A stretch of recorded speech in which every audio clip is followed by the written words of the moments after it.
I'm trusted with this.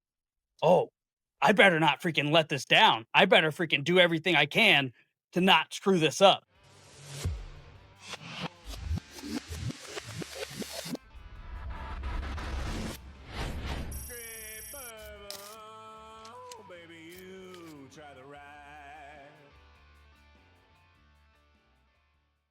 This week, we have another incredible special guest.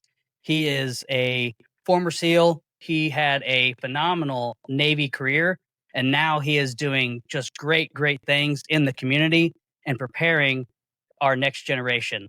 I'd like to welcome Josiah Kauffman to the show. Josiah, how you doing? Great. Been pumped for the call and getting to catch up and dig into a few things together. So yeah, man, honored to be here. Awesome. So since I was only in NDOC for 265, they caught my eyes, needed to correct me. I was trying to sneak through. I didn't do a very good job. Happens, man. Happens. Yeah. So can you point to any memory in NDOC that maybe sticks out to you? There was a lot going on. We had some pretty wild instructors, but maybe there's something there that just...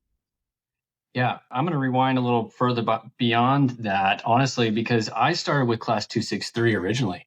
So I came in with 263, which was a winter class. And I was actually rolled out of Hell Week or after Hell Week because of a femur stress fracture. So I wasn't a 265 original. And, just like you, had something go down and you were originally 265 and didn't work out. Great class. And I'm glad I rolled into it. But originally it was 263. And we got hammered during first phase with the surf. I remember it being in first phase. If you're in a winter class, then as you know, like the surf is high and it's cold. There were some guys that couldn't even make it past the breakers to get past the surf zone to start the swims. And we got hammered for that winter class. And then, after Hell Week is walk week. And with 263, my leg was hurting. So I went to go to medical and, everybody's broken after Hell Week, right? But I was a little more broken than normal. So I went there and I said, hey, I really can't keep up now that walk week has ended. And now we're running everywhere and my leg is killing me. So I went to medical, they took x-rays and sure enough, there's a stress fracture in my femur in the middle. And so they put me on crutches and said, we're going to roll you and hopefully you can class up in the next couple classes. So when 265 started and went through Hell Week and all that, I was in rollback land, kind of waiting for them to get past Hell Week. And then I would jump in with the class at that point. But let me tell you, man, I'm glad I rolled into 265. It was a good class, but I did not start with them, unfortunately. Had that start. Yeah, it happens. And bringing that up, it makes me think that we might be on a similar area or a similar time frame. It's kind of a shot in the dark because, so many people on those early phases in that time frame. But there was a corpsman that I went through corps school with and really great dude, Woody. I don't know if that name rings a bell. Last name Ender. And he had a full thickness femoral neck stress fracture pre-Hell Week. Do you remember him by any chance? It sounds familiar. Or the story? Okay. Yeah, it sounds familiar. There were some every class, there's really broken people after. Yeah, it is. Absolutely. I mean, the amount of things that people are fighting through and they're mentally and physically pushing through is pretty incredible. Yeah, it was the most challenging thing I'd ever gone through, and probably for yourself as well. Even when you think that you're prepared physically, you're fast, you're strong, you've passed a PST, there's nothing quite like going through that week of hell. And that's what tests everybody, to be honest. It's like everybody wants to be a frogman when it's warm out, when it's sunny out. Everybody wants to be a Navy SEAL. But as soon as it's like the sun sets and it gets cold, and you're like, well, now I have to keep going. And then another crew of instructors roll in, right? And it's like, yep, okay, fresh and ready to push us. Ready to hammer. Yeah. Yeah. And that was like, wow, this is the real deal. But I think that's why it's so important to have Hell Week, though, because then it really separates those who want it bad enough, who are willing to go through that, and those who say they want to be a Navy SEAL, but don't actually truly want it that bad. So I think it's a good test for everybody. Absolutely. And kind of in that vein, in that kind of area. So we all had an idea of what we thought a SEAL looked like, what a SEAL would be whenever we're, young, maybe a little bit more naive, just starting out fresh in training. How did Buds shatter that image for you, or did it at all? Yeah, the first Navy SEAL I saw was at boot camp, and I hadn't seen one before then, but they were the ones that worked out with you, the guys that were at RTC. And then when I showed up at Buds, it was instructor Echigaruga, I think his name was. Yeah. Big old dude. First, you're right, real Navy SEAL. That's who I met when I checked in on the quarterdeck, right? It's like, that's a Navy SEAL right there. He's a tank. Right? Huge. Dude, yeah. Massive. So it was like the stereotype fits.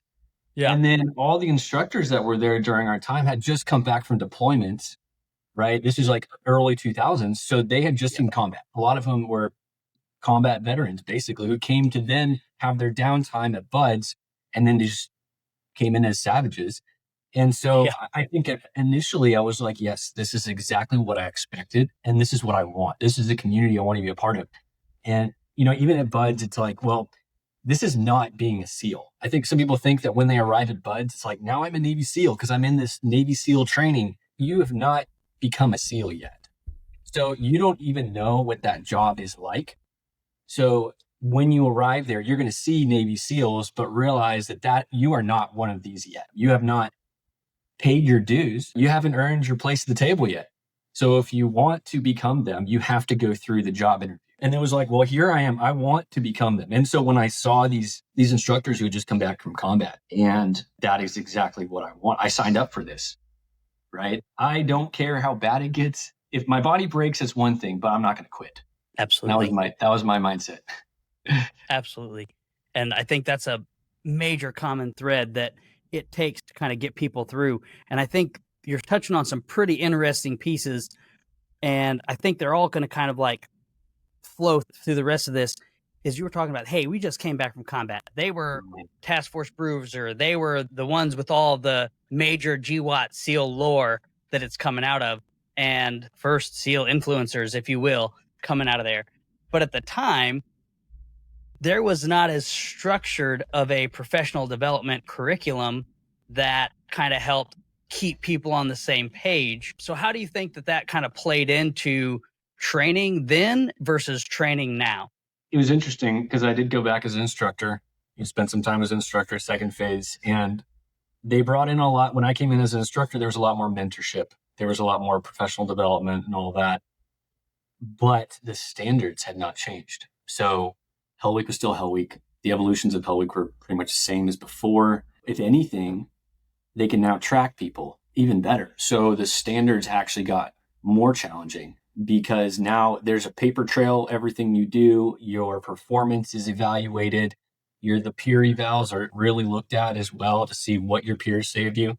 So I think from a professional level, the selection has just gotten just a rung up in every way. So I think the product coming out of even just saying Buds itself is better than what we went through.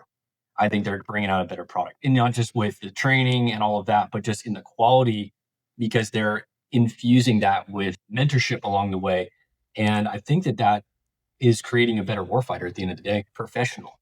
And instead of the older culture of kind of do our own thing and maybe some loose cannons, we are a professional fighting unit.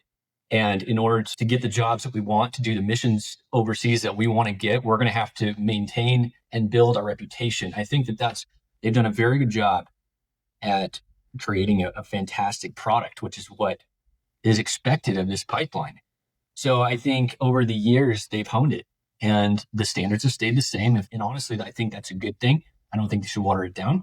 And then they've made it even more challenging for guys that if their character is out of line, they're going to leave, because character is now one of the first things they look at a candidate when they want to put them through the pipeline. It's not just, is he a physical beast, but is his character above board? Can we trust him? And that's what we're looking. Yeah, you hit on some huge, huge points there.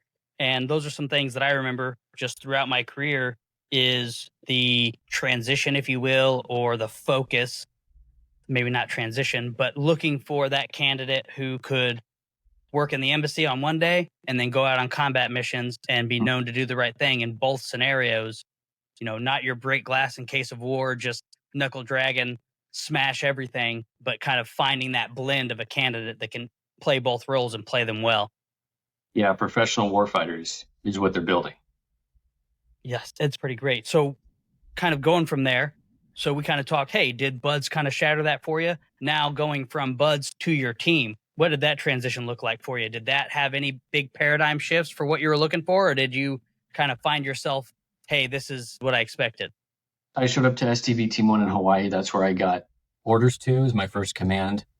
And we rolled in, me and a few new guys to the platoon. And what I was kind of expecting was a soft start, right? And where it's like you show up to the command and there's like a progression of you need to go through all these schools and pro dev and work up, and it's going to take a long time. And you need to build your reputation. You might even get your trident pulled initially to prove yourself, maybe some hazing.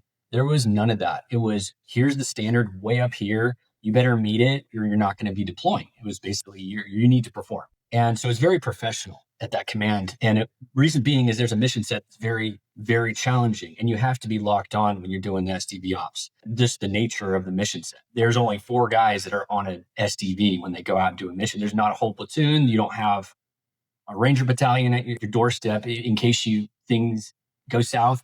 It's you and maybe 3 other guys. So with that intensity of the mission, I think that's what keeps it very, very professional, and you have to step up pretty quick. I think that was really good for me. I was very young. I was 23 when I showed up at the command. So on the younger end, and they require that you step up very quickly. And so I had expected it to maybe take a little time to prove yourself and to get the quals and all that. It was like, you show up and you got to perform right away. You need to perform. So then I got sent to the schools that a lot of guys get to go to build the quals, which was great. I loved all of that. And SDV school, learning how to drive the mini subs, another experience in itself. But I loved every minute of it. And I think when you're expected to perform at a very high level, it's like pro sports, you're expected to perform up here. That's the standard. So those that don't meet it are going to be the outliers. And it encourages excellence very quickly. And as a young operator, I think that's what you want. You don't want to be like, okay, we're going to expect the new guys to be low performers. We're going to give them all these like tasks that really don't matter. It's like, no, we're going to give them your job. You're going to be taking over department as department head right away. And you better figure it out. You're going to have to ask a bunch of people how it works. You're going to have to stay late, show up early, and figure it out. And if you don't, we're going to fire you and hire somebody else, because there's a plenty of other guys who are hard chargers that want that job. So with that competition, it fires you up and you're like, I want to show up for this because I got the trident. Now I got to prove it. I got to earn this every day. So if this is the standard, I'm going to go there. That's where I'm going to go. Because if the standard is held low, you're going to go just below that. So something to learn in leadership is wherever you hold the standard as a leader, everybody's going to do just underneath that. So if you hold the bar very high, initially that might be like, wow, I don't know if I'll ever make that. I don't know if I ever reach that, but they'll shoot for it and they might hit it or they might be right below it. And that's what you want. And that's what I found early on. And the OIC of our platoon, he had experience because he was former enlisted. So he knew what it was like going in the platoons as enlisted, but now he's the OIC. And so he didn't take any BS from us. So because he knew exactly what that was like as well. He had the perspective, but he kept the bar high. And that's what made our platoon pretty dialed quickly. But it was, you show up and you got to hit the ground running. There's no like, take a year to figure it out. It is, you better show up and perform. Yeah, that's freaking awesome. And the SEAL delivery vehicle teams is a completely different animal. And they do some really high profile stuff all the time. And so it's a very interesting perspective you're bringing here. I got to luckily work with a bunch of SEAL delivery vehicle personnel later on in my career who also were active with the recovery efforts from Red Wing, things like that. And one of his pieces of advice really, really stuck with me. And it's really a lot in the vein of what you're talking about. And he was talking about the pucker factor of leadership. As a leader, you're wanting to draw out the best of your team. You're wanting to draw that greatness out, that excellence. And if you're constantly micromanaging them, constantly kind of, oh, do it like this, do that, then you're not encouraging them. In fact, you're kind of defeating them because they don't have the buy-in. Whenever you said, hey, here's the bar, they're bought in. They want to achieve that. They don't want to let you down. So you as the leader, you're handing this big old piece of the mission off, or this big old piece off, and the leader's pucker factor is like, oh man, I really hope they don't drop this. And then you receiving it, you're like, I'm trusted with this. Oh, I better not freaking let this down. I better freaking do everything I can to not screw this up. And it kind of works both ways, and it encourages you to reach for and exceed that bar. So it's really, really great the way you explain that. There's that level of excellence that if we hold that bar high, then there's going to be those that, I mean, truly, most people want to reach that. Most people want to live at that level. But if you decide to say you're just not ready yet, or let's just hold the bar low because we know that that's easy for everybody, then that you're just going to have a group of people who are just not bought in, like you said, and they're not going to be the top performers. And ultimately, a lot with the SDV mission set, there's only a few missions that can be picked. So they're going to select the platoon who's the best to go do these missions that are high profile. You have 4 platoons or whatever. They're going to pick the top platoon who's the best at driving the mini sub. Who can we trust to get the job done? Who's the most well trained? Well, we're going to pick them to do the most high profile missions. And that's what you want. Like, you want that because that's what you signed up for. You know, at the end of the day, that's why you're there. It's like, this is what you wanted. I requested to go out there. I'm from California. I was like, wouldn't it be cool to go get picked up to go, work in Hawaii? And with that, and I love the water. I love diving. I did a bunch of diving before the Navy, and it was just fit for me. Some guys don't like it though. To be completely honest, you're diving. You're diving for 6-hour plus profiles, and it's miserable. You have to go up to Keyport to do your dive training. You're in dry suits. You're in wetsuits. You're hearing war stories of your buddies going to Afghanistan and Iraq and getting after it. And you're like, well, I've been diving all year and I can't tell you where I'm going or what I'm doing because I don't even know where I'm going or what I'm doing when I'm there. Right. So it was like, this is cool, but I got to believe in the mission. And you mentioned this earlier, the buy-in is so important.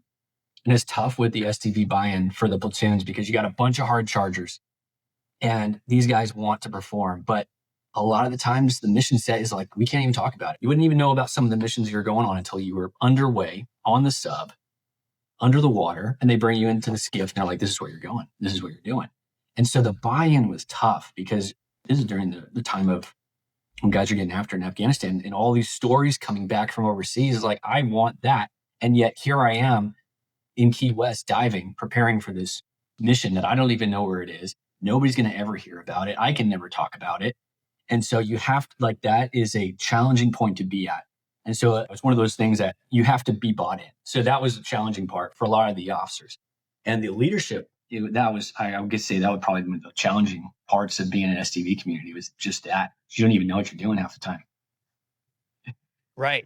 I mean, you've touched on a lot of really cool points, and I'd like to try to dig into a few of them if you're cool with it. Yeah. So one thing I always respected about the SDV community is their high Opsec, exactly like what you're talking about, is they very highly classified things you can't talk about.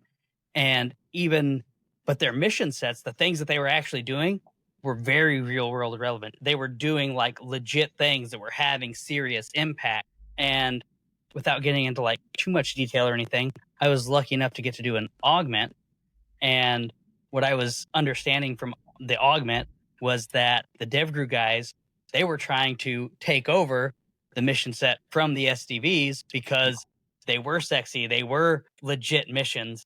And I'm pretty impressed with how SDV teams kind of pushed back on that. Do you have any perspective that you can share about that? Yeah, it's interesting. Obviously, the mission set itself is unique, and there's a certain amount of people who want in on that type of action. If you think about it, that's the bread and butter of a Frogman, right? You're going in and out diving to your mission, to your target. And that is truly the bread and butter of the SEAL team. So when you have these high profile mission sets and guys are walking away from these with, Legion of Merits, and every mission is either Legion of Merit or Bronze Star.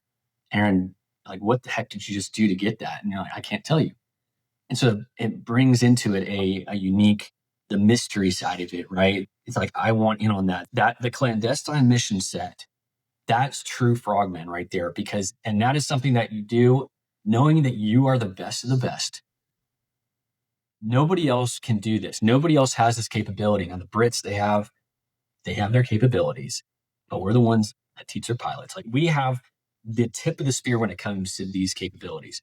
Mm-hmm. And with that, it brings a lot of pride. And then there's a lot of people that say, man, I make fun of the SDV guys, right? There's a whole thing where all the regular teams will make fun of the SDV guys because of the mission set.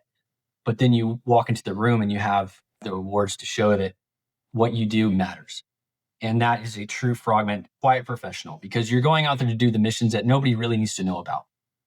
And you don't have to talk about it. And nobody really needs to know about it. And you can walk away with your head high, knowing that you did something that nobody else can do. No other platoon can do it. In fact, within the command, your platoon is at the tip of the spear with the mission.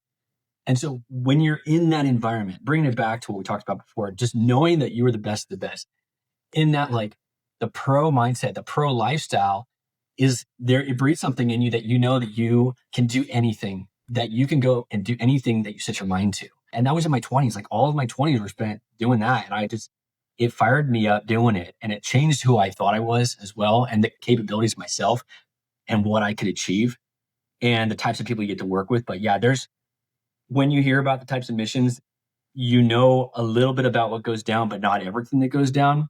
And with that mystery behind it, I think a lot of people want in on that.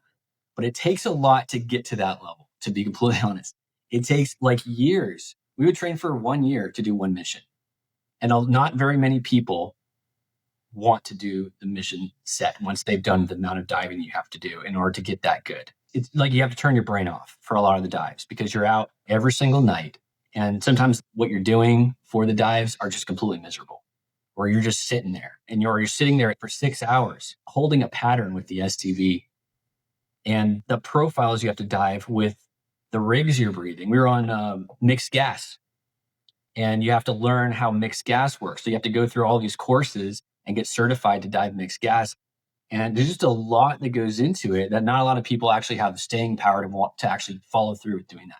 So all that to say, it's not for everybody, but those that can pull it off, it's fantastic. I think it's a great, like, tip of the spear, honestly, for a lot of special Yeah, you're touching on like a couple kind of key areas. So I might just ask you a couple questions here because they're pretty nuanced, similar. But what's the single biggest lesson that the team's taught you that buds never could? Or how did your definition of mental toughness change from buds to one of those first deployments? Because exactly what you're saying is like somewhere in the middle of those questions, and I'm having trouble pinpointing it. But I think you might be able to hit that with some accuracy there. I think the why behind it. So when you're going through selection, all that you're thinking about is, well, initially it's the brown shirt. You want to make it through Hell Week, right? If that's your goal, you want to make it through Hell Week, get that brown shirt. And then everything kind of changes after that. And so I just want to try it. I want to become a Navy SEAL. And that we all have our reasons why we want to do that. But when you earn that trident and you walk into the platoon space, you realize there's some really big shoes to fill. And that there's really not that many operators. It maybe seems like everybody's a Navy SEAL and they're all over the place. But when you walk into the platoon space, you realize they're just a handful and they're in that room with you, or they're in the sister platoon across the way, whatever it might be. So you realize, wow, okay, now it all makes sense of why the selection was so hard. Because we're going to be asked to do things that nobody else is asked to do. So with the mission set and everything that's going to be asked of you downrange, being able to make calls on the fly, and which is doing the types of missions that we're doing, regular SEAL teams, SDV, whoever it might be, there is going to be that core group of guys that you can trust. And when you learn that in buds, you got to stick with your buddy, right? But when you get into the platoon space, you realize it's a lot deeper than that. And you finally start feeling the brotherhood when you get to that platoon space. And then you realize there's a lot bigger than you ever realized. And stepping into those shoes, you realize it's a serious job. This isn't just like I get to show off on the beach with my muscles, right? And I can tell everybody I was a Navy SEAL and it's all about pride and all about me. It's like there is so much more going on. You realize you have stepped into the arena as a pro. And with that comes a lot of more serious outlook on your career and what you've stepped into. So your why changes, your mission changes, your vision changes as you progress. And I think it's the right progression. I don't think that you need to have the lens and see, when I get to the teams, I can't wait to go downrange and do this particular job or do this SDV mission. You don't need to be thinking about that. I think as you go through, your vision, your sight kind of keeps going further and further forward. And there's that brown shirt to get first. And then there's the trident to get. And then it's like, and now I see what I'm truly dealing with here and what I get to be a part of and how impactful this can be, the types of people I get to work with, my true brothers in my platoon. And then everything starts coming together as to why it was so hard. So maybe that answers your question, but I think ultimately it's our heart. It's like, is our heart in it? And during Buds, you got to have a strong heart. And then as an operator, you also have to have a strong why or heart, because a lot of guys check out in the teams. They decide it's not for them. And so going back to, for training for everybody and the guys I work with is, why do you want to be a Navy SEAL? And then once you become a SEAL is, why do you want to stay a Navy SEAL? And what is it for you? Like, why did you decide to do this job? Because it's got to be something deep that you feel inside you. Because it's not going to just all be that sexy stuff, which is all the fun things and everybody sees that and talks about it. But the grind of the back-to-back deployments gets to everybody. Absolutely. Right. So I think it's ultimately it's your heart. What is going on in here? Right. And that's going to be the sustaining factor for everybody. Right. So with kind of that being said, my operational time was 15 years. And in that 15 years, I did 7 deployments. So obviously you got to factor in like what we're talking about, training cycles, being rolled, just trying to get into the SEAL teams. And so I did a lot of back-to-back. So I did like portions of ULT or just come back and do ULT and then kind of go back out the door. But I guess where I'm going with this is my last 2 deployments were to South Korea. And for the first one, especially, it was during kind of a peak of some of the geopolitical conflicts and tensions. How about tensions? There was, like you're talking about, getting pulled into a skiff, hearing these briefings, hearing just how close things are getting, and going to Afghanistan, things like that. People getting hit by IEDs and getting their kind of junk blowed off and like mangled up just from like the shrapnel. Yeah, we got like the blast boxers, and I kept telling myself, all right, I'm going to get my swimmers frozen. You know what I mean? But I never did it. And then all of the briefs that I had going up into Korea, and I know that like some of the stuff that you guys were doing was probably a part of what was happening. I was like, you know what? I'm freaking doing it this time. So gotta take care of things. Right. And so like, that's how tense, I guess, is what I'm trying to point there. And at the time, President Trump was in office. He went and he did some negotiations and some peace talks and things like that. And I just happened to be going through an airport and I saw somebody that I recognized. Team guys, like, what are you doing here? You know what I mean? Like I'm on my way for like a PDSS or something. Like, what are you doing here? It's like, oh, I was doing security for the peace talks. Like, oh, really? Well, how'd they go? It's like surprisingly really well. I mean, it was just like a huge freaking like pressure just kind of released. And it turned out the peace talks did go very well. And it turned out to be a great deployment. It was very training based. It wasn't what was expected, what everyone was planning for. But where I'm kind of going with this, and if it's not talkable, that's all right. I understand. But I recently saw a New York Times article about an SDV mission in North Korea around this same time that went kind of amiss. But there's so many things about that article that me knowing what I know just seemed really out of place. And we kind of talked about the Opsec thing. And so I'm just, not that you need to address the article or anything in it too far, but I just wanted to kind of see if you have any perspective you can share on that article and its implications or anything like that. Yeah, I read the article and there's a lot that shouldn't be said. There's capabilities that shouldn't be talked about. And so I have my personal opinions on it. And that's pretty much it. I feel like there's certain people that are in the need to know. And the general public doesn't need to know what types of missions we're doing with the platforms and capabilities that we have as special operators. And the world now, this view into this and this insight into some of our capabilities, which means that's in the back of all their heads. So now any combat swimmer type operations, anti-swimmer protection within off coastlines is going to get a lot more, could be implications with that, right? Of just kind of using your head and saying, if this is a threat, then what am I going to do to protect my country? That's my biggest concern. Yep. Is that there's too much awareness of our capabilities. Everybody knows we can jump in out of the sky, right? We can fly in, jump it, like we can do it. We have that capability. You can Google and just search for many, like learn about the many sub capabilities. But truly, what can we do with that? A lot of people don't know. And now I think some people's eyes are open to potential capability, which then if we're in wartime or just something we're trying to do, there could be issues with that down the road. And yeah, caution and concern for that. That's my biggest issue with that article released to the world, is that thought.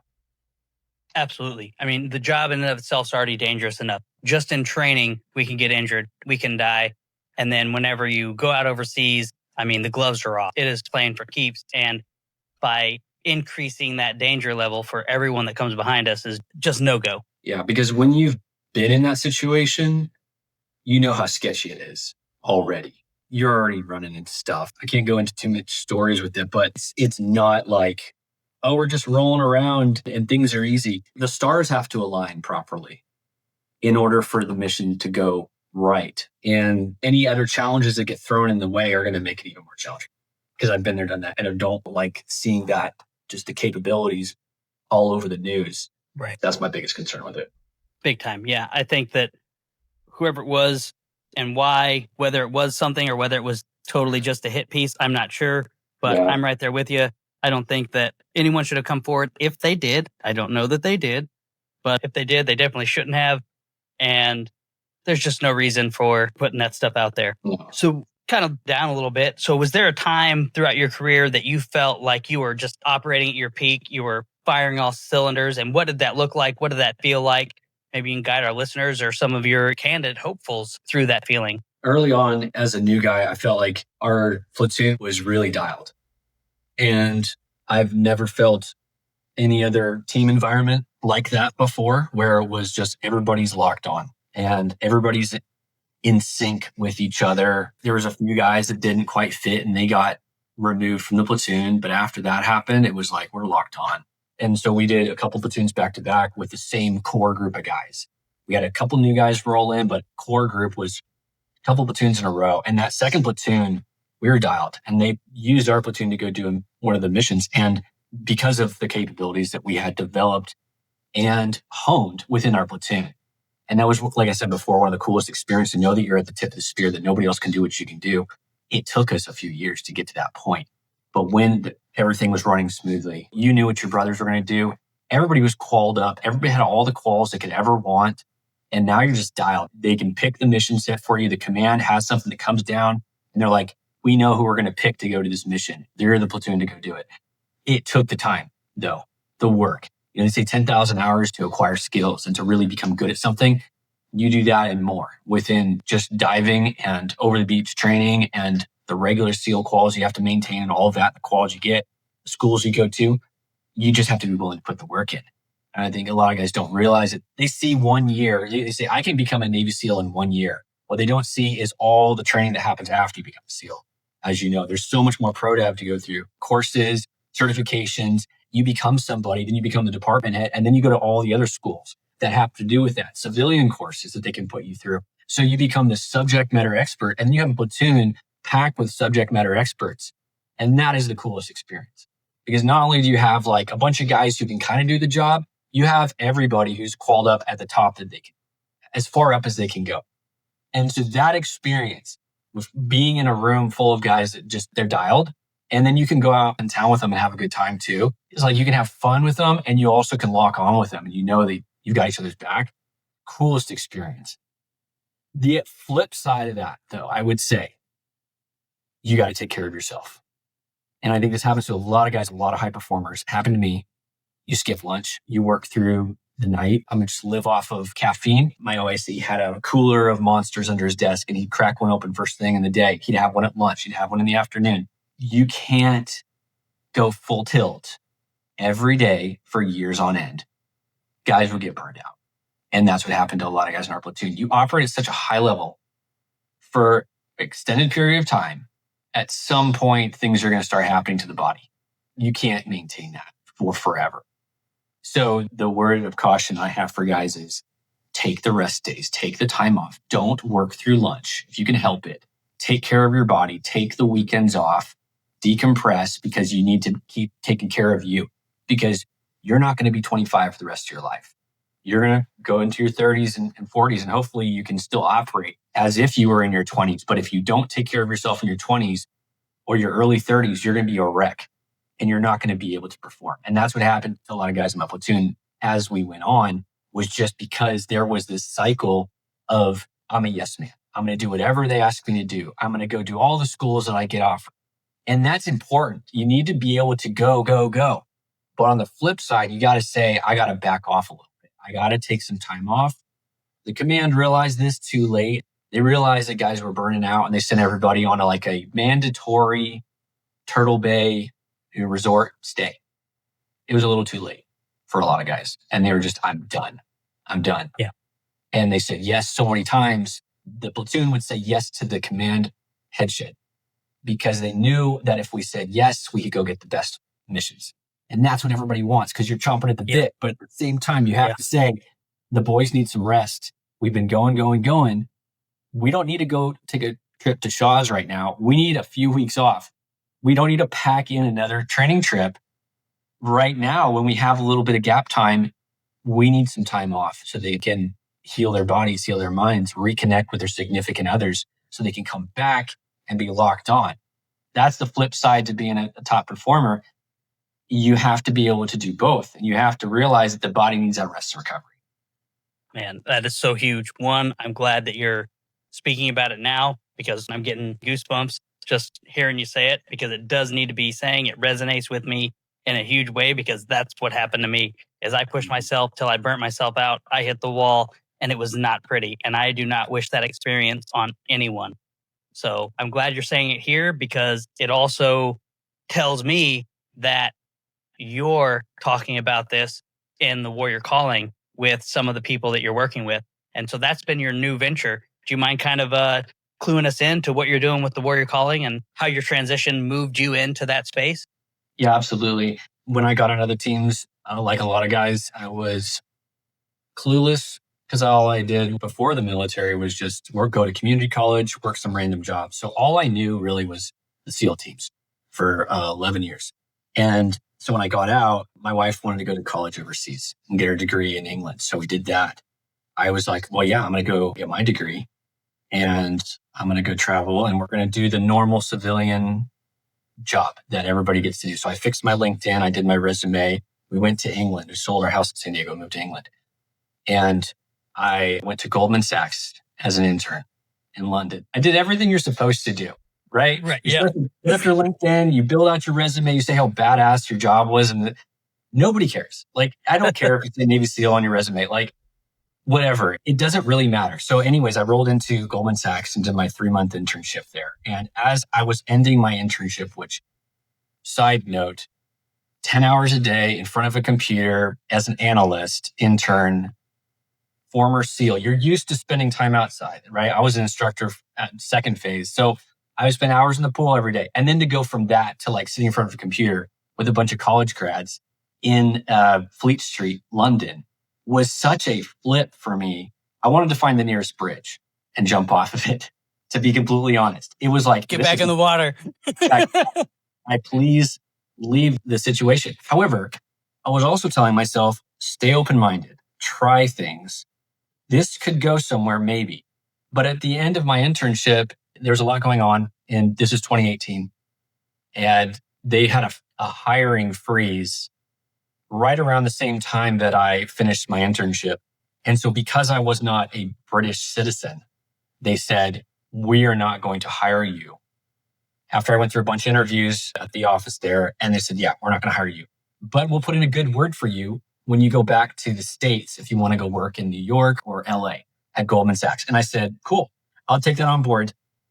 And then I came back to the States after a year in England. I said, no, I don't want to do that. So I finished my college degree, did the internship, did some stuff in sales in California, eventually found myself back in San Diego working a real estate job.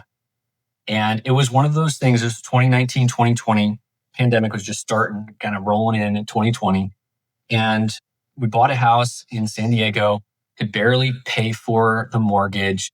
We had 2 kids. newborn and a 5-year-old. Wife worked from home. I was working the real estate job. Everything shut down for COVID. I got diagnosed type 1 diabetic early 2020. And I was very unhappy in my job. My boss got let go. My boss above me got let go, and they had been in the company for years, and then they got let go. So I'm like, wow, I thought I had this solid career in real estate. I could see myself moving up in this company. They like me. I'm doing well. I can just stay in this. But my boss got let go. This is COVID time. And because they're letting people go. So I realized that the security I thought I had with my new career could just go away. Like my job could just vanish. And I have a family to provide for. We were in debt because we, blew all our money in England, just trying to survive. Internship didn't make anything for us. So we were starting from scratch. So we got out of the military, we had some savings. We didn't have a home. We had no cars when we came back from the UK. So literally scratch, trying to rebuild our life. And so during that time in COVID, and it was mid 2020, and I said, I had a coach, and I told him, I don't think I can do this career for the rest of my life. And I'm really passionate about being a coach. I felt, let's talk about calling, what is your purpose in life? I love teaching. I love training. I loved it being in second phase and teaching guys closed circuit diving and pool comp and all of that. And I had some guys reaching out when I was in San Diego in real estate, and they knew I was an instructor at Buds. They knew I'd been a SEAL. They said, can you train me to become a SEAL? And so I said, well, maybe this could be something. Maybe I could start training guys that want to be elite performers, not just go into the SEAL teams, but athletes, maybe CEOs, entrepreneurs that want elite performance. So end of 2020, I called my boss. I said, hey, I'm going to put in my notice and I'm going to step away at the end of the year. That was probably the scariest thing I've ever done. In the military, you do a lot of scary stuff, a lot of missions that are kind of sketchy. And there's moments of fear and anxiety and emotion that, what could happen? I've never been more scared than when I quit my 9-to-5 at the end of 2020 and decided to become a coach and go all in on that. But that was honestly what it required. It required that I go all in on something again. I went all in on becoming a Navy SEAL. My new calling in life was to become a coach and a mentor to the next generation of warfighters. I felt that in here. But it was one of the hardest things to call my boss up and say, hey, you hired me 2 years ago. You believe in me. And we're in the middle of a pandemic. I'm going to quit and I'm going to become a coach. And he was like, are you sure? And I'm like, yes, I'm sure. So at the end of the year, I'm going to step away from this. I felt like the thing that I felt called to do was become a coach and mentor. I made the name of it the warrior calling because I feel like if you feel called to do something, you'll go to the ends of the earth to make it a reality. I want that for guys. I want that for men and women. I want them to find something that's so much more outside of who they are that it scares them, but they're not willing to turn aside to that and say, no, I'm not going to do this, but I'm going to go all in. So the warrior calling was born 2021, started coaching guys. It was great.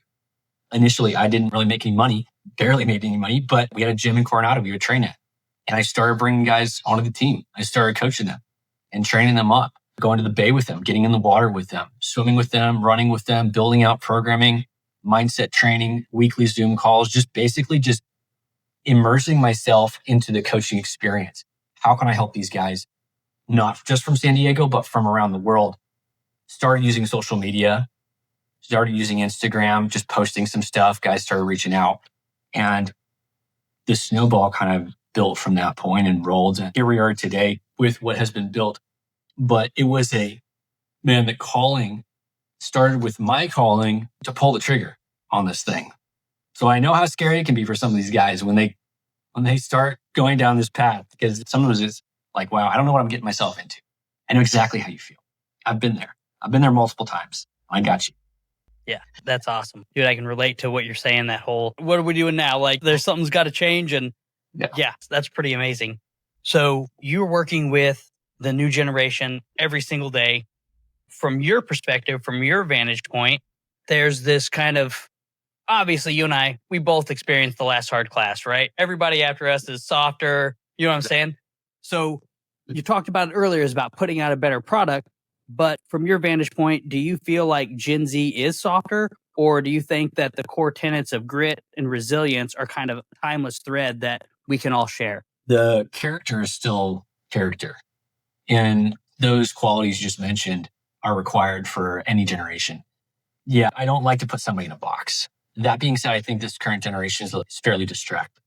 I also think that some of them lack a strong reason why. For us, many of us, it was 9/11, right? I want to bring justice to the enemy. There was a catalyst. There was that really big reason of why I want to join the military. There's a war going on. Why do I want to be a Navy SEAL? Well, because they're the ones getting after. They're the tip of the spear and I can see it. I hear the news. I see the stories. I read the books, right? Absolutely. I think that is one of the things right now that is probably the most challenging for this generation is finding their deep reason why. Because selection is selection. It is hard. It was hard back when we were going through. It's challenging now. It's not easy. Cold is still the cold. The standards are still the standards. So that is not changed. I think what's like I talked about before, the why, the heart. If you don't have a good enough reason why, if you see the SEALs on Instagram, the influencer types, they're great guys. But if that's who you want, if you're like, I want that, I want to become somebody who other people look up to, you've lost it. You've lost the whole point. It's a quiet professional. It's not about any influencer. It's about being behind the scenes. It's about how we were. We didn't use social media when we were in the teams, or at least if we were on it, we were unknown. You stay in the shadows. That's the whole point. So the reason why do I want to be a Navy SEAL? That's the biggest question I ask these guys, the younger guys coming in. And then I dig even deeper. Why do you want to become a SEAL? What is it for you? When you're cold, wet, and sandy, you're not going to be thinking about jumping out of planes and shooting guns. You're going to be thinking about somebody else. You're going to be thinking about something a lot deeper than that. The guys that make it through have a strong reason why. I've heard people say, you'll kind of figure out your why as you go. I doubt that. If you have a hard time providing clarity on why you want to do something hard, then why do it at all? Because a lot of guys go down this path, and I've talked with a few guys and I've heard this. I'm looking for a challenge. I want to do the hardest thing. I was like, bro, go do something else. Buds is hard, but Buds is like, that's 6-month job interview. You're not even a SEAL during Buds. So why do you want to be a SEAL? You're looking for the hardest thing to do in life. Yes, selection is hard, but that's not being a SEAL. So if your mindset stops at selection, there's something wrong. It should end past the trident. It should be, I'm getting this trident to become a Navy SEAL so I can serve at the highest level, so I can be the best leader that I can be, so I can take the fight to the enemy, so I can bring justice, whatever that is what you're training for. That's what all the blood, sweat, and tears of Hell Week and first and second, third phase and SQT is all about. It's not about, oh, I want to do something hard. I want to go through Hell Week. I want to train to be a Bud student for the rest of my life.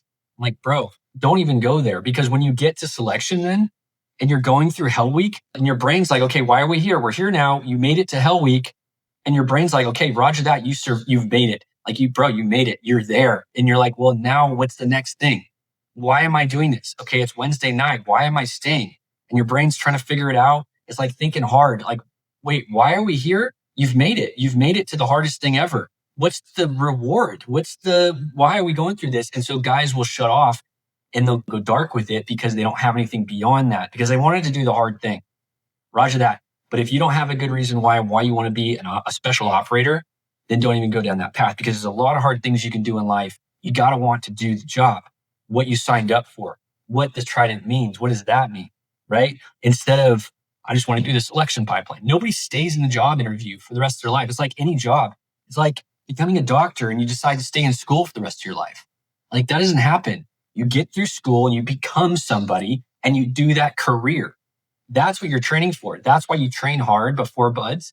That's why you perform when you're at selection. You build your reputation, and then you perform as a special operator for as long as you possibly can. So I think the mindset needs to change. So that's why, same thing as has been before. It's true. Why? Why do you want to do this? What's the thing for you? Can you go to sleep at night and know exactly what it is? And a lot of times it has nothing to do with you. It has something to do with your father, your grandfather, maybe somebody else you looked up to. Maybe it's a feeling. Maybe you feel called to do this. You feel like God has placed something in front of you. Whatever the heck it is, it's better be outside of you instead of just saying, I can't wait to become a Navy SEAL because then I can go to the beach and flex and show off all my tattoos, right? Like, what is the reason why? And so guys will get to selection and they'll tap out because their reason wasn't so deep at the core foundation. It's like, that's why a bunch of scrappy kids like ourselves make it through. And guys that have maybe their own whys, don't really have a strong foundation, maybe they're not so successful. But there's a lot of average guys in the teams or below average, right? I'm 5'7". I was 165 pounds going through selection. I shouldn't have made it, right? I'm not tall. I'm not strong. I was never the fastest guy, but you'll see a bunch of average dudes in the teams with above average desire to be successful and to serve at the best of the best. And that's the way I've seen it. So I think going back to your question, it's just the question remains, what is your why? Why do you want to be a Navy SEAL? And if they can answer that, anything else really can go aside. I don't care what generation you are, because character is character and the selection is selection. That's great. So you're talking about mental toughness. You've talked about the why. So let's just take that why into some of those mental toughness realms. You and I know that, yeah, there's a certain amount of innate, just scrap that comes from the why. But in a lot of ways, we can learn things. We can drill things. We can develop a degree of mental toughness and resilience. Is there a specific practice or drill that you teach your students within the warrior calling to proactively build that mental toughness so that they have resilience whenever crisis does occur, or whenever they reach that moment? It's cold, you're wet, you're sandy, it's the middle of the night, the new shift's coming on, it's dark, and all you want to do is have a freaking warm coffee and a blanket. So there's a little video I have created in a worksheet for the guys, and it's really just about digging into their mind a little bit. And all I'm trying to do with the worksheet and the video that I send to them is I want them to do some inner reflection. I want them to figure out what fires them up. What are their innate strengths? What are their innate things that drive them forward? Where do they feel like they add a lot of value already? I just wanted them to dig into who they already are, because I think a lot of guys just don't trust who they are. So the video and the worksheet, everybody goes through when they're going through the training. It's one of the first things they do, and it has some inner reflection, and it's just helping them find out who they are. Because if you don't know who you are, it's really challenging for us to go through something hard when we're just not even sure who the heck we are, what we're there for. So that's one of the foundational things of what we'll do, is really the inner reflection, but then it's going to come out in action. If we think about physical challenges, that's what brings forth character. That's what shows us what our true character is. It's not when things are easy. So we put the guys through monthly challenges. Like this month in the warrior calling, we have 1,000 air squats for time. And we'll do a weekly challenge, a daily challenge. We have events we put them through. I'll bring them to the pool and we'll do some pool skill work. But it's really about having them tap into that version of themselves that's stronger, that is resilient. It's that version of who they are.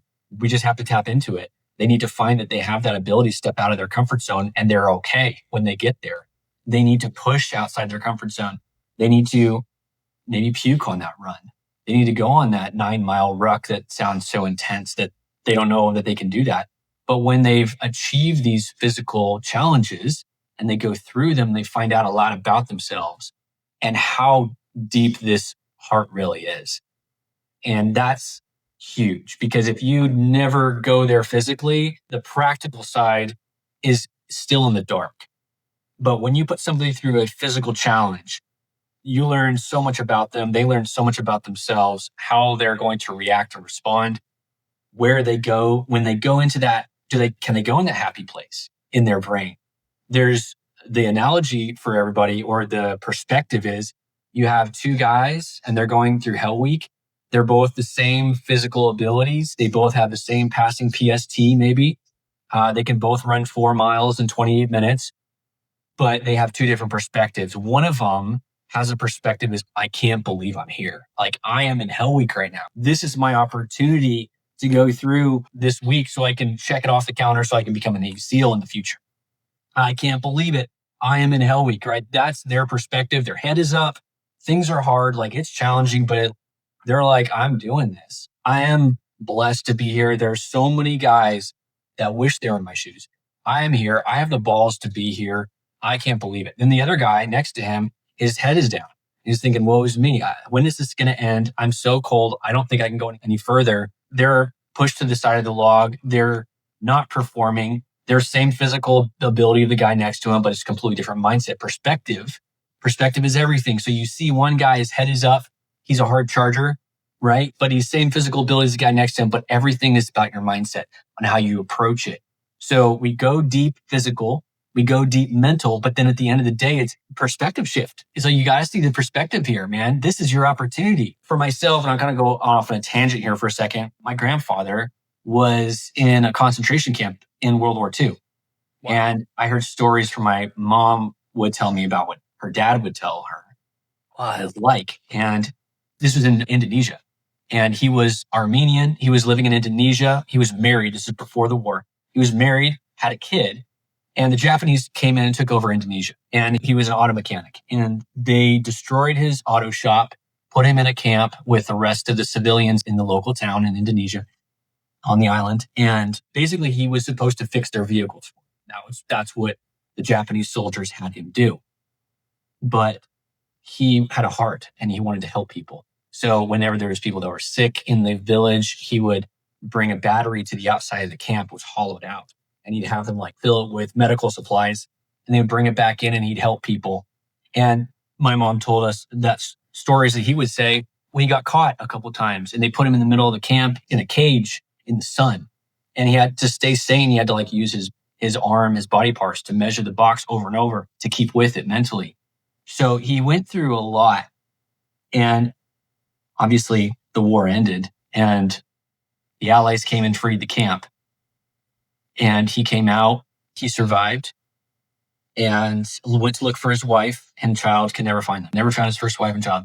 My grandmother came over from Holland and was with the recovery of the island. They went to go work at the hospital, and she and my grandfather met and they got engaged, and all that happened after. But my perspective on all of that was, if he can go through that hell, I can go through a volunteer week of cold, wet, and sandy, meals every 3 hours or whatever it is, volunteer program to become a Navy SEAL. If he can go through that, I can go through this. And I think some of those guys just need perspective. They just need to see a different side of things because everything seems so hard. Got to get up early to go run. Like, dude, you get to get up early to go run. You don't realize how blessed you are. The opportunity, you just have to have perspective shift and see what other people have gone through. And now you're like, dude, I can keep my head up. I can do this. If they can do that, I can do this. And I think it's a big thing for you guys. Just have some perspective change on where they're at and what they're trying to do, because that changes everything. It truly does. And so that was part of my why too. It was like, if he can go through that, I can go through hell. Man, that is an incredible story. Thank you for sharing. With that being said, kind of some of the perspective that you're talking about, there's a reason that they're the greatest generation. You know, I think about all the things they went through, they endured.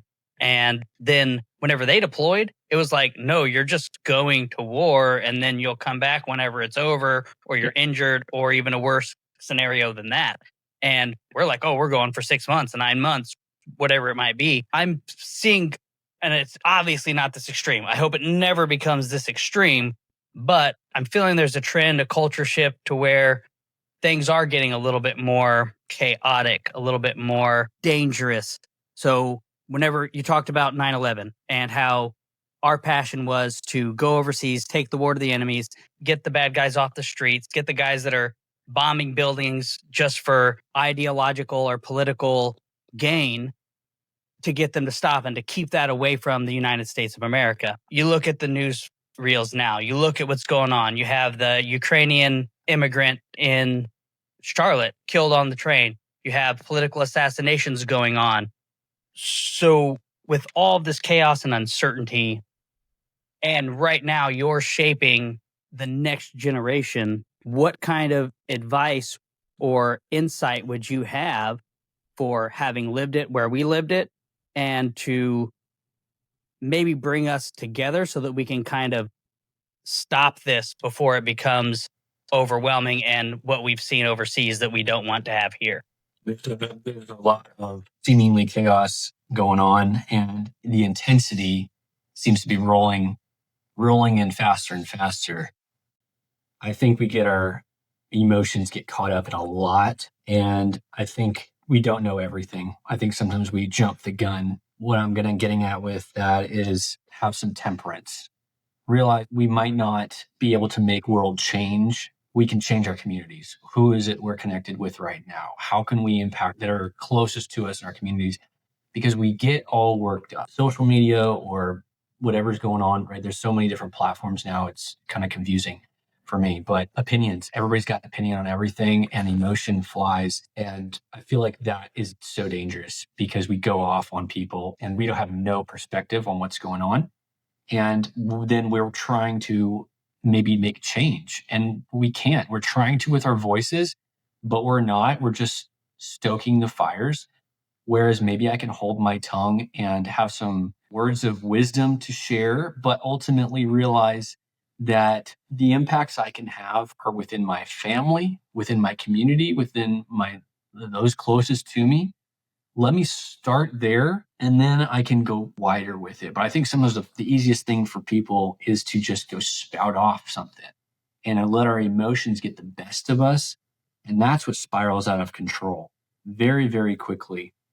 I'm not saying to not stand for what you believe in and absolutely do that, but be careful to not go off half cocked and just go off angry. And I have 3 kids and we're trying to teach them how to not let their anger get the best of them, because they'll get angry and they'll blow up and they'll hit their brother or whatever it is. And it's like, pause, take a breath. Let's talk through this. Let's work through this problem and let's not go straight to the blow to the head. You know what I mean?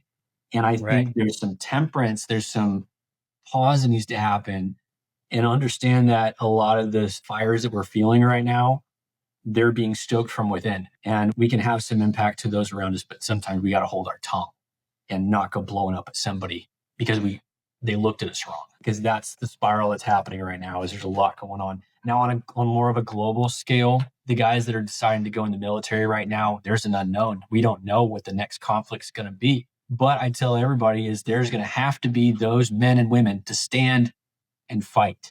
And they're going to have to be the best of the best, because we don't know. We know a little bit, but some of the stuff is out there that we don't know. We don't know what the enemy's what their capabilities are going to be. And if we get so caught up in our own lives and we decide not to become the best warfighters that we can, are we going to be number 2 in the world? I don't know, which is why we need to stay number 1, which is why we always shoot for excellence, which is why we always train to be the best of the best. We train to win. Everything we do is about winning. And so stay vigilant. Don't get caught up in everything, all the little sound bites, news clips. Stay locked on to your mission. I tell everybody, like, put the blinders on like a horse. There's a lot going on in the world, but focus on you. What can you do for you to make yourself the best person you could possibly be in this world? Because you don't know what's coming in the future. And if there is a conflict, which more than likely there is, you wouldn't want to show up and not be ready for that. So let's train you for that. And I don't know what's coming, but I want whoever goes through our training and goes into the teams or whatever they end up doing. We work with police officers, firefighters. I want them to be the best they can possibly be as operators. So that's part of what we do in warrior calling training, is that as well, the operator side. Because as you know, there's selection to get through, but then that's just like a micro portion of your time in. And then there's all of this that actually matters, because this is what the actual job that you're doing. This is what needs to be taken care of. So the breathing work, the mindset, the diet, nutrition, the sleeping, the fitness, the movement, all of that matters well through your time as an operator. And then beyond, as veterans, it's like, well, sleeping is important. The nutrients, like everything continues on. It's like, don't just stop with becoming the best version of you so you can make it through the pipeline. It's like, become the best version of you now. And then we build on that and we continue to build on that so that you're just the best version of who you are throughout your life, right? All the way through, so you can have that energy that you're looking for. If you want to have a family, you can. You can be a leader in your community, be an entrepreneur, whatever it is you want to do, have the abilities to do that. And that's part of it as well, is don't just stop at the job interview, because that's where so many people end. It's like, how can I get faster at running? Cool. We'll talk about that. Let's talk about everything else too, that you actually need to sustain you as an operator. And this is like just tons and tons of gold right here. I'm so grateful that you're sharing your perspective, that you're breaking it down all the way to all of a sudden something happens. You're controlling your emotional response. You are getting yourself, the storm inside of you, under control before you worry about that storm outside, and then affecting what you can affect, whether it's your little family unit, whether it's your community, all those things, but all with that intention. Hey, we're developing ourselves to be the best that we can be. And I mean, that is just so valuable. I'm so grateful that you're sharing that with us. Dude, a lot of great topics. The new generation, what they're moving into, what they're facing. So working with them, is there any strengths that you see in them that maybe we didn't have, or an edge that they might have, a different perspective that's serving them well in this movement? I think they have a lot more information in front of them. They have opportunities to join our team and to work with former special operators. We have a ranger on the team. They have myself. We have a Navy diver, former instructors. We have a movement coach, nutrition coach. I think they have the advantage is that they have information. You can chat GPT a workout plan, right? Not that it's effective, but like there's so much information, books, knowledge is like too much right now. And so it's a gift for them. It's also a crutch in a way because there's so much knowledge they can pack their head with information matters this much when action matters this much. But I would say if those that can do both, they can pull in information, they can work with a coach, read books, right? Read a ton, watch Instagrams that are going to help you with things such as mindset, movement, lifting, running. There's so much knowledge out there. There's a lot of people out there putting out great information. You can learn from all kinds of different areas. If you can take the information, which we didn't have, that's going to make you a better trainee, student, and then operator. But you have to be able to take the information and then take action on that. And there are guys that can do that. They can take the information to action, and some of them can't. They just overthink everything now because there's so much information. They're like, this guy says this and this guy says that. It's like, dude, what's your goal? Let's talk about that. We have to hone in on that. You know, there's all kinds of information out there. We get all information overload. And that can be a hindrance to some guys. But if you can take that information and use it, apply it to your life, and then put the action in, I would say that would be an advantage of this generation over ours, especially going through and preparing, is that there is, going back to selection, there's a new screening test at prep, the modified PST. And this is because there are so many guys that are arriving prep, they had to screen out, especially the last class. They had to screen a bunch of guys because there were so many. There was over 400 guys. This is kind of going into the weeds here, but they skipped a class. There's a bunch of guys at selection. And they brought in the modified PST. And if there's a standard now at prep. So before, for us, it was you go to the recruiter, you pass a Navy SEAL PST, you get a contract to show up to BUDS. That was what happened. Or maybe before that, it was you get a contract to an A school, right? Then eventually the BUDS. When I was going through boot camp, they took away A schools and we went right to BUDS. Undesignated seaman, right? You have the motivation is if you don't make it through BUDS, you're out on a ship, paint and chip and paint, right? That was the motivation. Yep. In any case, now there's this modified PST and it's a 1,000-meter swim, max set of calisthenics, which is push-ups, sit-ups, pull-ups, and then a 4-mile run. And this is at prep and there are new standards. So you might have a contract to go to BUDS, but now you get to prep and now there's a new test gate. And if you don't pass those new standards, you're gone. You're either rolled or dropped before you even get to first phase. So there's a new test gate for this generation. And I don't know how long it's going to stay. By the time this rolls out, this might have changed. I feel like they're going to keep it though, because this new test is a better indicator of somebody's abilities to make through selection. If you can run 4 miles in around 28 minutes, that's a good indicator. 1,000 meters, around 18 minutes. And then your numbers for calisthenics are fairly high as well. These are the new standards that they're rolling out. And if you're not ready for that, then you're not even going to class up. So the ability overall of guys rolling into first phase now is at a higher caliber ability than when we showed up, because we didn't have this modified PST as a test gate to cut guys before they got there. The standard was, I think, like 31-minute 4-mile run. Now the standard in prep is like a 28:20 for a 4-mile run. So guys are arriving and they have to be faster. They have to be able to swim with fins. Their calisthenic numbers have to be higher than a regular PST that anybody can pass the recruiter. So guys have to be at a higher caliber physically and mentally when you show up. When we were training, we didn't use GPS watches probably. Now everybody's tracking heart rate. They're learning how to use zone 2, zone running. They're doing nasal breathing. They're doing cold water immersion. They're doing massage guns. They're getting coaches. They have all of this helping them. So the quality and what we've seen, there is a bigger gap now between the guys who show up unprepared and guys that are very prepared. And so you have to now say, I have to be very prepared, over prepared in some cases to make it through. Instead of like, just show up and don't quit and you'll be all right. It is, you got to be in this top 20% now. And that's just the reality of what is. So I think information, guys can take in so much more information, or they have access to so much more information, I should say, right? All the podcasts, the books, all the information. But distinction is you have to take the information and you take action. Because if you have all the information, it does nothing. You got to take action. You got to do the work yourself. And then at the end of the day, the cold water is still cold. The standards are still the standards. And Hell Week is still Hell Week. Pool comp is still pool comp. The system weeds the guys out that shouldn't be there. And it's the hardest pipeline out there for a reason. So it's just really interesting to see the progression over the past few years, and especially the last couple of years as things have changed a little bit. But I think if this is a career that you're looking to go into, you can't take an amateur's approach to it. It's not like I can be an 18-year-old and just barely pass a PST and an ASVAB, arrive at BUDS and think I can make it. The caliber of candidates is getting up way up here. And if you are coming in down here, you're going to be in the bottom 5. You're going to be in the bottom of the peer evals. You're going to be pushed into the boat and log. And it's not the instructors who are going to do that. It's you guys under your boat, because everybody wants to win.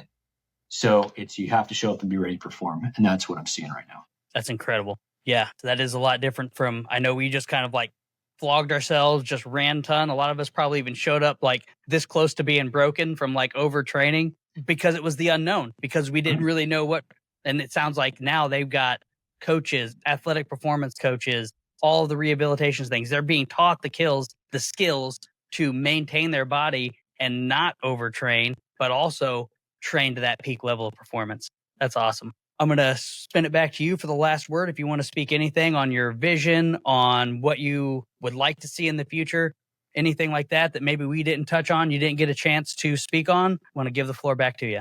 Yeah, I appreciate that. The last thing I wanted to mention, going back to the mindset with all of the kind of the striving for excellence mindset, I think some folks have a hard time doing things for themselves. Most leaders or most guys that want to join the military or become a special operator, if you want to become a special operator, you're already a giver. You're already somebody who wants to help, like deeply. You want to be a servant, right? You want to help people.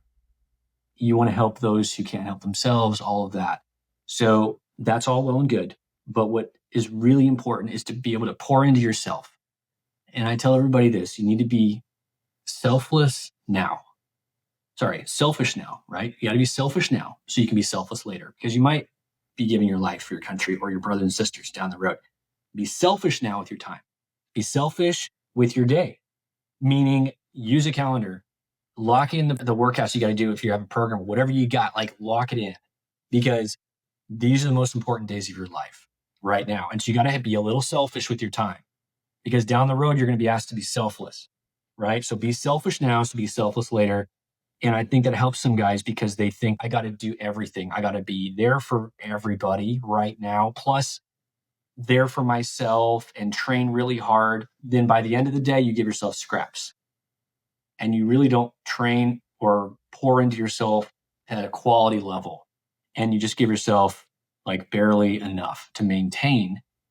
And it's okay to say no to people. It's okay to go dark for a little while and focus on you. Focus on what you need to do for you so you can show up and perform at whatever goal you have.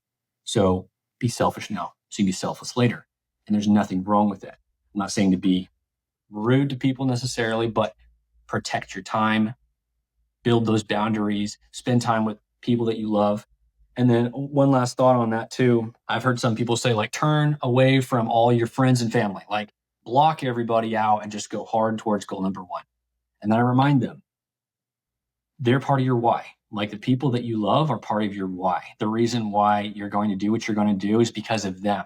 So if you close your door on all these relationships and family stuff, and it's too much, I don't want to talk to them, I don't want to talk to my father, or whatever it might be, realize that a lot of the reason why we do stuff has nothing to do with us. It has to do with our families, our friends, our communities, is why we would decide to become an operator or go into the police force or whatever it is. It's about them.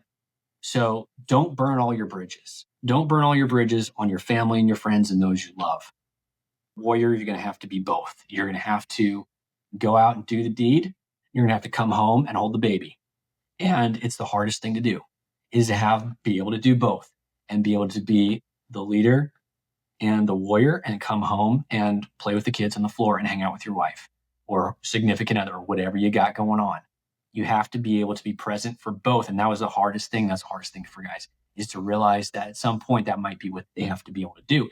And that is a true warrior.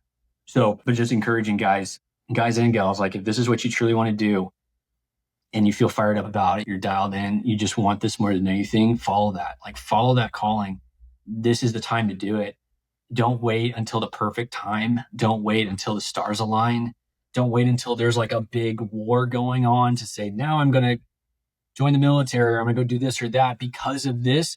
By that time it's too late. Maybe you missed the boat. Maybe you waited too long. There's age cutoffs for some of this stuff. So when you feel it, follow it and dig into your heart and figure out why you want to do it. Because at the end of the day, it's all about how can we show up in this life the best that we possibly can. Because as far as I know it, brother, we only live one time, right? So we might as well go through and do as much good as we can, as impact that we can in this world, and just kind of go out all used up instead of like, man, I wish I would have done more. I wish I would have gotten out of my comfort zone. I wish I would have jumped out of that plane, right? But I don't want to be that guy who just has those regrets. I want to go all the way. Man, these insights are just super incredible, super impactful. I know that all the people that have trained with you are extremely lucky, and anybody that gets the opportunity to train with you would be super lucky because you don't only prepare them for the physical, you have so much good coaching, mentorship on the soft skills, on the character, on a lot of those other things that a lot of times get glossed over. And just hearing you pour out in this podcast just tells me the depth that you bring to your training. And it is super encouraging. I love seeing it. I love seeing everything you do. So if you have been encouraged, if you've gotten something valuable out of this podcast, look up Mr. Kauffman here. Go ahead, like, subscribe, follow us on our socials. And if you're looking for a coach or a mentor to get you to that next level of elite training, Mr. Kauffman's your guy. Thank you for coming on the show. Appreciate you, brother. Thanks for having me. It was an honor being with you.